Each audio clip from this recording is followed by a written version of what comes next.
اس باب کے اندر کیا ہے؟ کفار کو دعوتی خطوط لکھنے کے بیان میں ہے۔ کفار کو لڑائی سے پہلے اسلام کی طرف بلانا یہ واجب ہے، اور اسلام کی طرف بلانے سے پہلے ان سے لڑنا حرام ہے۔ دیکھ لیجئے کتنے اصول اور ضوابط ہیں اسلام کے، جبکہ ان کو دعوت اسلام نہ پہنچی ہو۔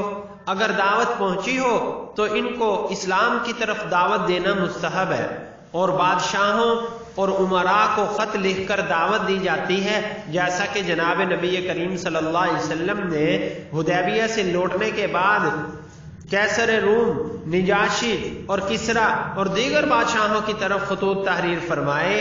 لوگوں نے عرض کیا کہ وہ مہر کے بغیر خطوط کو نہیں پڑھتے، تو آپ صلی اللہ علیہ وسلم نے اسی لیے مہر بنوائی جس کی 3 سطریں تھی، ایک سطر میں محمد، دوسری میں رسول اور تیسری میں اللہ کا لفظ تھا، اور خط مبارک پر مہر لگوائی، اور ارشاد فرمایا کہ یعنی یہ مہر سے خط کو،